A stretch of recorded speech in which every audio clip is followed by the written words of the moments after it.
नमस्कार, किसान समाचार में आपका स्वागत है। मैं हूं साइमा खान। सबसे पहले नजर हेडलाइंस पर। केंद्र सरकार खुले बाजार में 50 LMT गेहूं और 25 LMT चावल कराएगी उपलब्ध। केंद्र ने चावल के आरक्षित मूल्य में 200 रुपए प्रति क्विंटल की कमी की।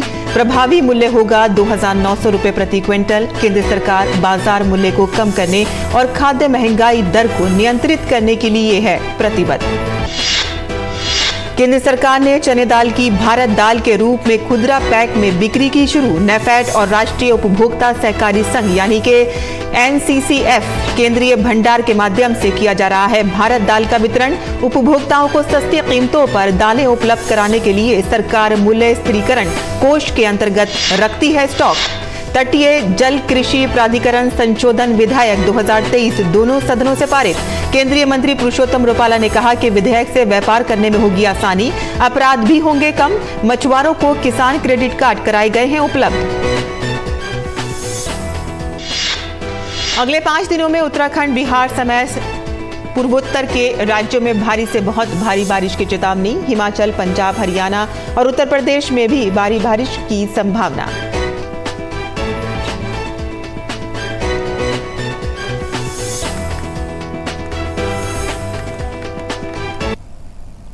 और अब समाचार विस्तार से।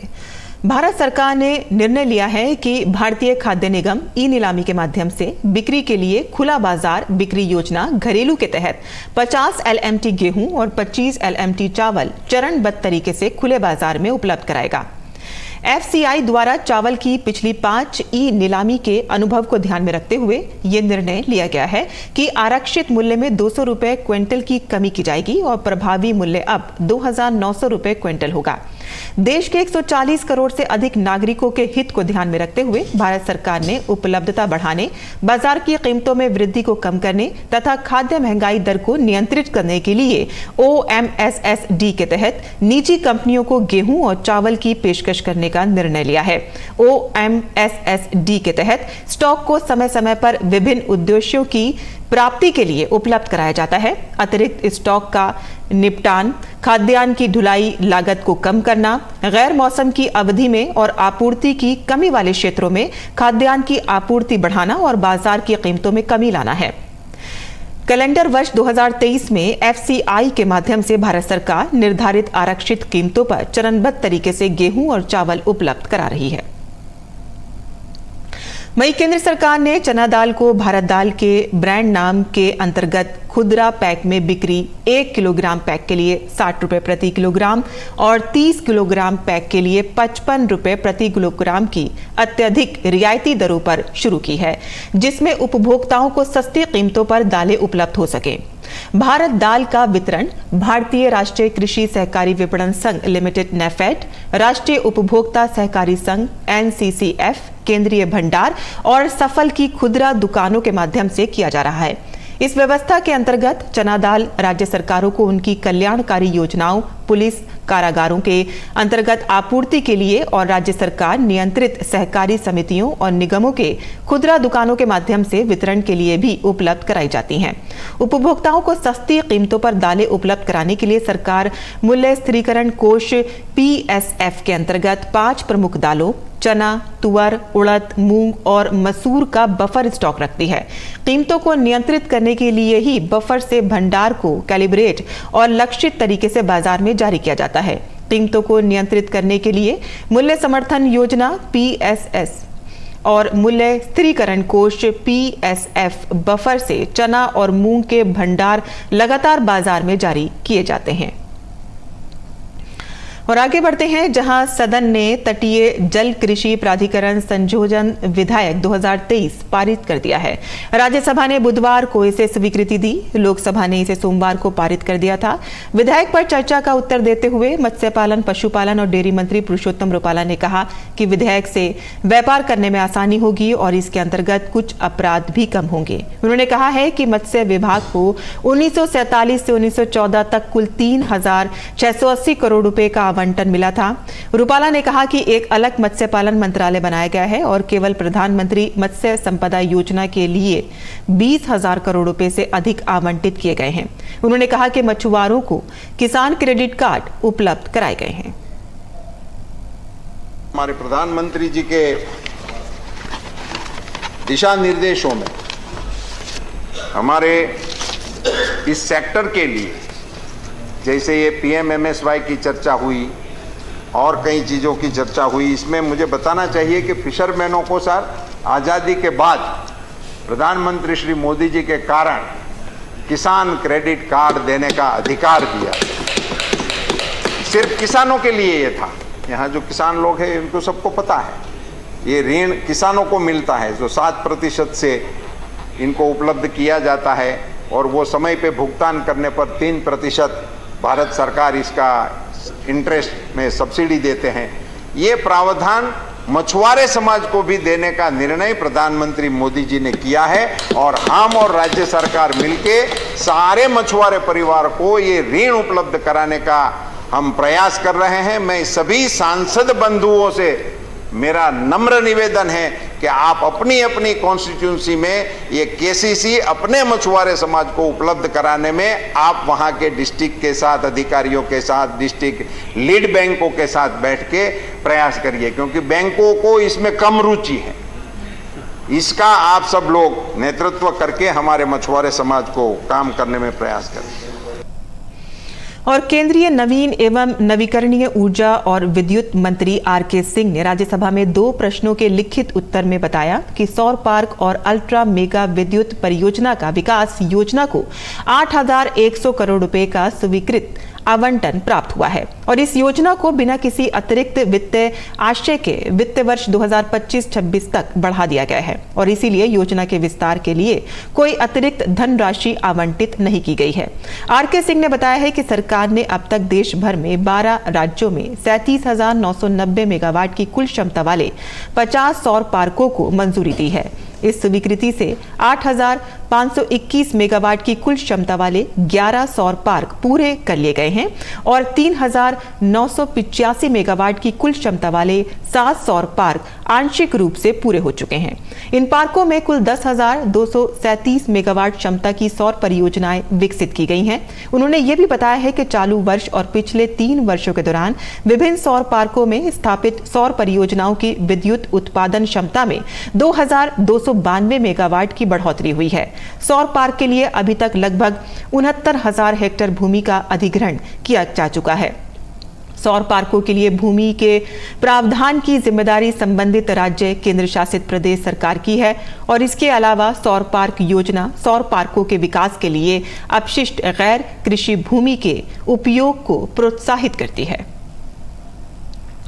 और आगे बढ़ते हैं, जहां देश के उपराष्ट्रपति और राज्यसभा के सभापति जगदीप धनखड़ ने संसद भवन परिसर में वृक्षारोपण किया। अपने कार्यालय के 1 साल पूरा होने के उपलक्ष्य में उपराष्ट्रपति जगदीप धनखड़ ने संसद भवन परिसर में मौलश्री का पौधा लगाकर इस मौके को यादगार बनाने की कोशिश की। गौरतलब है कि पिछले वर्ष 11 अगस्त को उपराष्ट्रपति जगदीप धनखड़ ने अपने कार्यालय की शुरुआत की थी और इस मौके पर राज्यसभा के अनेक अधिकारी और कर्मचारी भी मौजूद थे।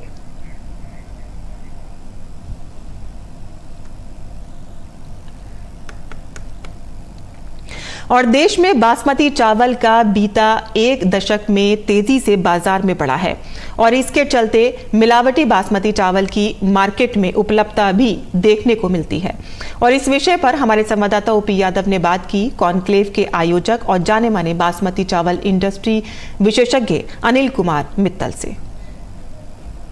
किस तरह बासमती चावल को आगे बढ़ाया जा सकता है और उसके उत्पादन के साथ साथ इसमें नवाचार किए जा सकते हैं और उत्पादन के साथ बाजार भी बढ़ाया जा सकता है। इस विषय पर बात करने के लिए हमारे साथ मौजूद है KRBL के चेयरमैन अनिल कुमार मित्तल। सर, अगर बात करें भारत में बासमती चावल का उत्पादन और शोध अनुसंधान बढ़ता जा रहा है, लेकिन इसकी शुरुआत कैसे हुई, कुछ बताएंगे? बासमती राइस का जो भी प्रोडक्शन इनिशिएटिव है वो पूसा इंस्टीट्यूट ने ले रखा है। एक टाइम में जो ट्रेडिशनल बासमती जो 8-9 कुंटल पर एकड़ होती थी, आज वही बासमती 24-25 कुंटल पर एकड़ होने लगी है। 2000 से पहले टोटल बासमती का प्रोडक्शन देश में था कोई 7 लाख टन का, जिसमें से 5 लाख टन का एक्सपोर्ट था और 2 लाख टन का डोमेस्टिक मार्केट था। आज वही एक्सपोर्ट बढ़ के कोई अबाउट 4.5 मिलियन टन तो एक्सपोर्ट हो गया है और 2.25 मिलियन टन के करीब डोमेस्टिक कंजम्पशन हो गई है।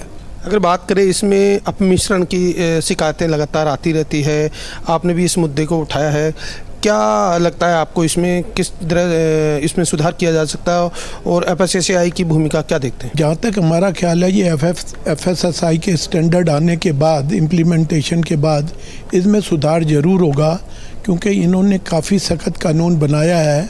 अगर किसी ने बाज़ार से पैकेट उठाया और उसमें अडल्ट्रेटेड चावल मिला तो उसमें बड़ी स्ट्रॉन्ग पेनल्टीज़ हैं। जलवायु परिवर्तन के चलते बासमती राइस का उत्पादन इस बार कितना होना है, और जो दूसरे देश हैं थाईलैंड जैसे देशों में भी इस बार ऐसा बारिश कम होने से असर पड़ा?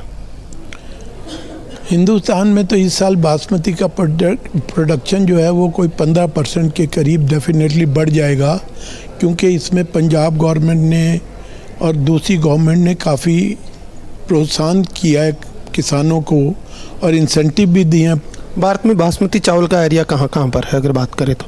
बासमती तो GI प्रोडक्ट है, और GI प्रोडक्ट में ये पंजाब, हरियाणा, वेस्टर्न उत्तर प्रदेश, दिल्ली, उत्तराखंड, हिमाचल के 2 डिस्ट्रिक्ट, जम्मू के और हिमाचल का 1 डिस्ट्रिक्ट, ये इन्वॉल्व हैं 7 स्टेट्स। हम कितना निर्यात करते हैं सालाना अगर बासमती की बात करें, और मुख्य हमारे उपभोक्ता देश कौन कौन से हैं? मैं अगर कंट्रीज बताऊंगा, मिडिल ईस्ट है, क्योंकि वहाँ का स्टेपल फूड बासमती है, जिसमें सबसे बड़ी कंजम्पशन सऊदी अरेबिया में है। सेकंड है पर्शियन गल्फ, जिसको ईरान बोलते हैं, वो बहुत हमसे चावल लेते हैं। वहाँ का एक्सपोर्ट बाया दुबई जाता है कोई 1 मिलियन टन। इराक भी बहुत बड़ा मार्केट है। तो ये जो मिडिल ईस्ट कंट्रीज़ हैं ये काफ़ी लेते हैं, लेकिन सबसे ज़्यादा जो एक्सपोर्ट है वो आजकल अमेरिका भी बहुत हो रहा है। आपने नो कॉम्प्रोमाइज़ ये कॉन्फ्रेंस का आयोजन किया है, इसमें आपको कौन कौन सी चीज़ों पे आप स्टैंडर्ड को गिराना नहीं चाहते और कौन कौन चीज़ों पे आप नो कॉम्प्रोमाइज़ की बात करते हैं? नो कॉम्प्रोमाइज़ का मतलब एडल्ट्रेशन से ही है। प्योर बासमती है, उसमें जो लोग दूसरी नॉन बासमती मिलाते हैं उसी पे हमने लिखा है no compromise on basmati rice.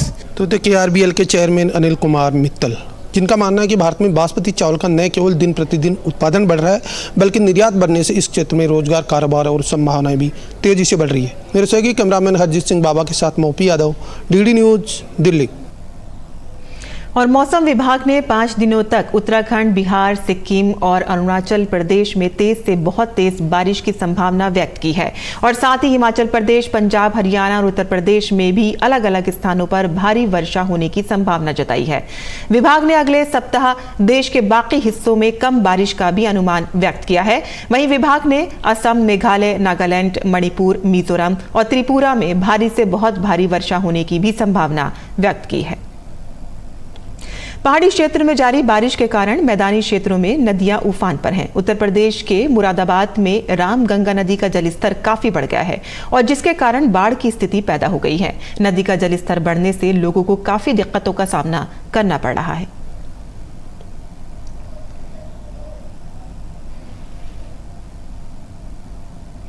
और भौगोलिक संकेत यानी कि GI के क्षेत्र में उत्तर प्रदेश ने एक बार फिर से बड़ी उपलब्धि हासिल की है। आगरा के लेदर फुटवेयर और जलेसर के घुंघरू घंटी उद्योग को GI टैग मिल गया है, और इसके साथ ही ये उत्पाद बौद्धिक संपदा अधिकार में शामिल हो गए हैं। GI टैग मिलने वाला लेदर फुटवेयर 53वां और घुंघरू घंटी प्रदेश का 54वां उत्पाद है।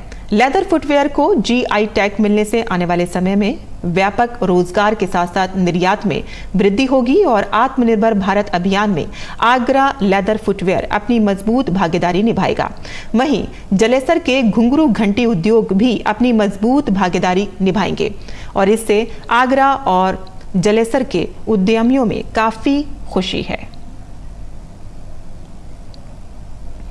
उपभोक्ताओं को अब टमाटर की महंगाई से राहत मिलने लगी है। मंडियों में इस महीने टमाटर की कीमतों में काफ़ी गिरावट दर्ज की गई है, जिसका असर टमाटर के खुदरा भाव पर भी देखा जा रहा है। अगले 10 से 15 दिन में टमाटर के भाव तेजी से गिर सकते हैं।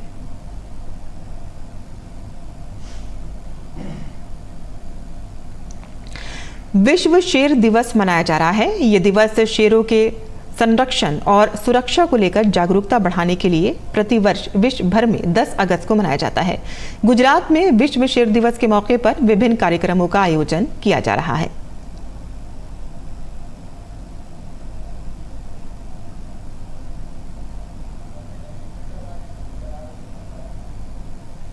और आज विश्व शेर दिवस के मौके पर प्रधानमंत्री नरेंद्र मोदी ने ट्वीट करके कहा कि ये दिन उन शानदार शेरों का जश्न मनाने का एक अवसर है जो अपनी ताकत और भव्यता से हमारे दिलों को मोहित कर लेते हैं। भारत को एशियाई शेरों का घर होने पर गर्व है और पिछले कुछ वर्षों में भारत में लगातार शेरों की आबादी में बढ़ोतरी हुई है।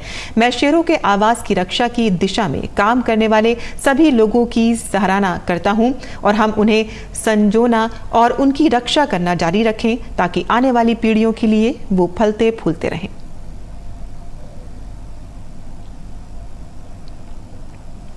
और किसान समाचार में अब बात करते हैं मंडी भाव की और आइए देखते हैं कि क्या रहा देश भर की मंडियों का भाव।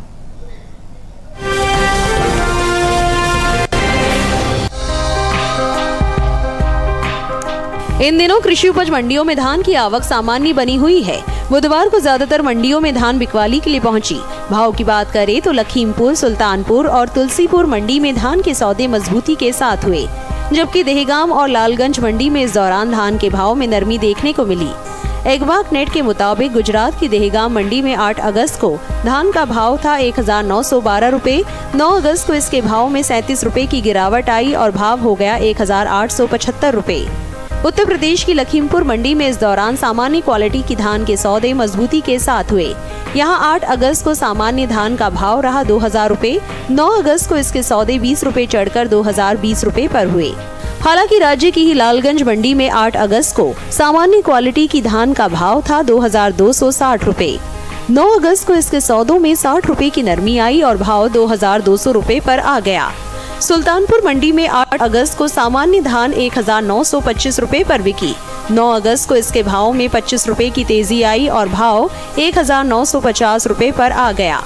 तुलसीपुर मंडी में इस दौरान सामान्य क्वालिटी की धान के भाव में बढ़त देखने को मिली। 8 अगस्त को यहां धान का भाव था 1810 रुपए। 9 अगस्त को इसके भाव 40 रुपए उठकर 1850 रुपए पर हुए। बात धान की पैदावार की करें तो घरेलू स्तर पर इस साल धान की पैदावार रिकॉर्ड स्तर पर जा सकती है। कृषि मंत्रालय के तीसरे अग्रिम अनुमान के मुताबिक देश में धान की उपज साल 2022-23 के दौरान 1,355,42,000 टन होने का अनुमान जताया गया है। ये उपज पिछले साल की तुलना में 60,71,000 टन अधिक है, जबकि साल 2021-22 में धान की पैदावार 1,294,71,000 टन रही थी।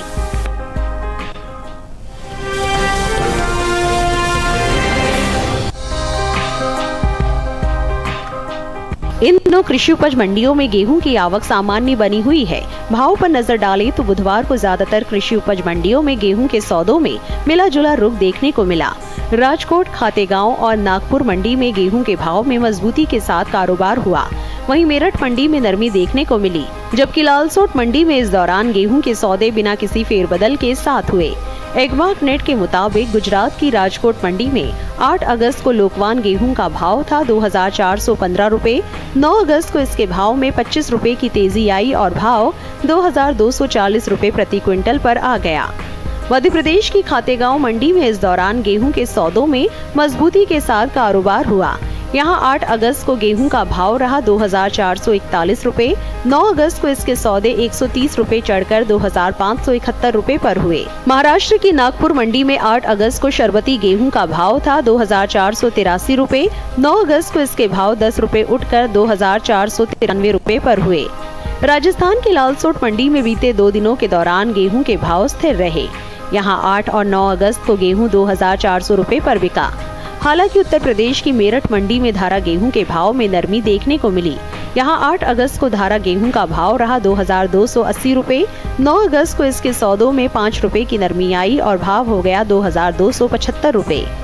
गेहूं की उपज की बात करें तो इस साल देश में घरेलू स्तर पर रबी गेहूं की पैदावार रिकॉर्ड स्तर पर जा सकती है, जिसका असर गेहूं के बाजार भाव पर पड़ता दिख सकता है। कृषि मंत्रालय के तीसरे अग्रिम अनुमान के मुताबिक साल 2022-23 के दौरान देश में रबी गेहूं की उपज 1,127,43,000 टन अनुमानित है, जो पिछले साल के उत्पादन की तुलना में 50,01,000 टन अधिक है।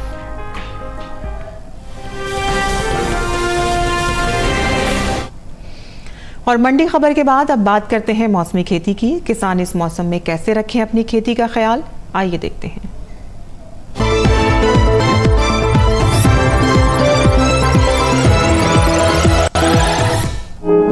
असम में धान की बुआई करें, धान के खेत में निराई कर सकते हैं, धान के खेत में सिंचाई करते रहें, धान के खेत से ही खरपतवार निकालें, यहाँ फूल गोभी की बुआई कर लें, फूल गोभी के खेत में पर्याप्त नमी बनाए रखें, साथ ही जूट की कटाई कर सकते हैं।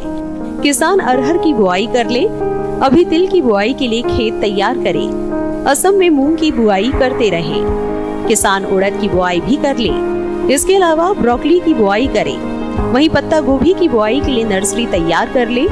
असम में बैंगन की बुआई कर सकते हैं। इस समय हल्दी के खेत में निराई करते रहें, यही हल्दी के खेत में पर्याप्त नमी बनाए रखें। मेघालय में धान के खेत में निराई करते रहें, धान के खेत से घास फूस निकाल सकते हैं। वहीं मक्के के खेत से जल निकासी का प्रबंध कर ले, मक्के के खेत से खरपतवार निकाले, मक्के के खेत में निराई भी करें। मेघालय में पत्ता गोभी की नर्सरी तैयार कर सकते हैं। किसान फूल गोभी की खेती के लिए नर्सरी तैयार कर ले। इसी तरह ब्रोकली की बुआई के लिए नर्सरी तैयार करें। इसके अलावा लोबिया की बुआई के लिए समय उपयुक्त है। अभी हल्दी के खेत से पानी की निकासी की व्यवस्था कर सकते हैं। साथ ही अदरक के खेत से जल निकासी का उचित प्रबंध कर ले। किसान अनानास की कटाई करें।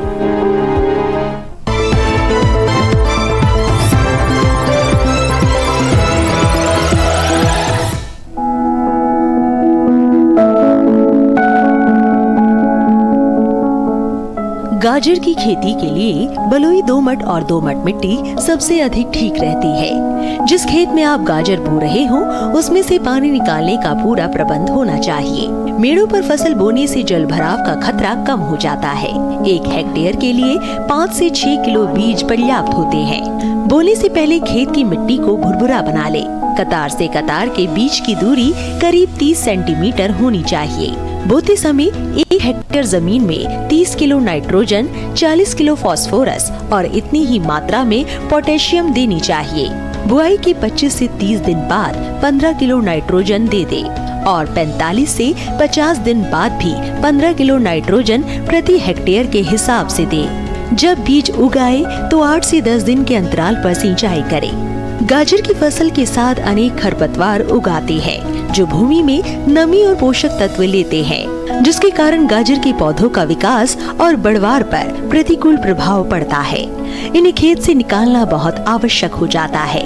निराई करते समय पंक्तियों से आवश्यक पौधे निकालकर मध्य की दूरी अधिक कर देनी चाहिए। साथ ही बढ़ी हुई जड़ों में हल्की निराई गुड़ाई करते रहना चाहिए। गाजर की फसल पर मुख्य रूप से छोटे छोटे कीड़े मकोड़ों का प्रकोप होता है। इसकी रोकथाम के लिए नीम का काढ़ा पंप की मदद से 10 से 15 दिन के अंतराल पर छिड़काव करें।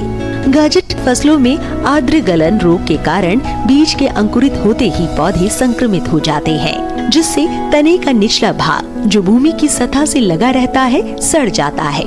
फलस्वरूप पौधे वहीं से टूटकर गिर आते हैं। इस रोग की रोकथाम के लिए विशेषज्ञों की सलाह पर बीजोपचार कर ले। गाजर की जड़ों की खुदाई तभी करें जब वे पूरी तरह विकसित हो जाए। खेत में खुदाई के समय पर्याप्त नमी रखें। साथ ही फसलों को सुखाकर उचित स्थान पर भंडारित करें।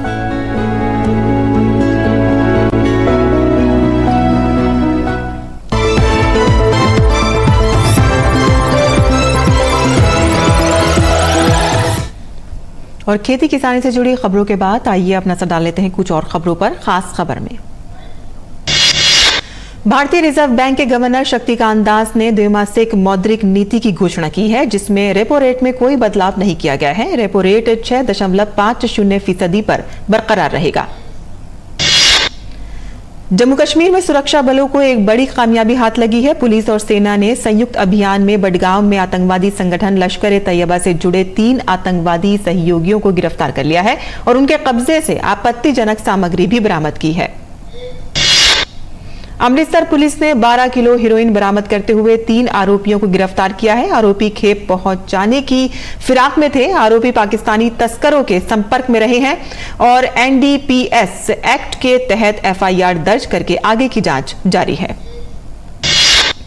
खान और खनिज विकास और विनियमन संशोधन विधेयक 2023 को राष्ट्रपति द्रौपदी मुर्मू की मंजूरी मिल गई है। इस महीने की 2 तारीख को राज्यसभा ने खान और खनिज विकास और विनियमन अधिनियम 1957 में संशोधन करने के लिए खान और खनिज विकास और विनियमन संशोधन विधेयक 2023 पारित किया था। केंद्रीय मंत्रिमंडल ने ऑनलाइन गेमिंग, कसीनो और घुड़दौड़ क्लबों में दांव पर लगाई जाने वाली पूरी राशि पर 28% कर लगाने के लिए जीएसटी कानूनों में बदलाव को मंजूरी दे दी। देश का कोयला आयात चालू वित्त वर्ष 2023-24 की पहली तिमाही में 1.82% घटकर 6.83 करोड़ टन पर आ गया है। पिछले वित्त वर्ष की समान अवधि में ये 6.95 करोड़ टन से अधिक रहा था। हिमाचल प्रदेश के सिरमौर में बादल फटने से भारी तबाही मची है और जिसके कारण गिरी नदी का जल प्रवाह जो है बढ़ गया है। आसपास के रिहायशी इलाकों में पानी घुस गया है और कई मकानों को भी नुकसान हुआ है। प्रशासन बचाव कार्यों में जुटा हुआ है। अमरनाथ यात्रा के लिए तीर्थ यात्रियों का नया जत्था पंथा चौक बेस कैंप से बालटाल और पहलगाम मार्गों से अमरनाथ गुफा के लिए रवाना हुआ। जम्मू श्रीनगर राष्ट्रीय राजमार्ग पर भूस्खलन के कारण जम्मू से श्रीनगर तक अमरनाथ यात्रा स्थगित कर दी गई थी। और किसान समाचार में आज के लिए बस इतना ही। अनुमति दें। नमस्कार।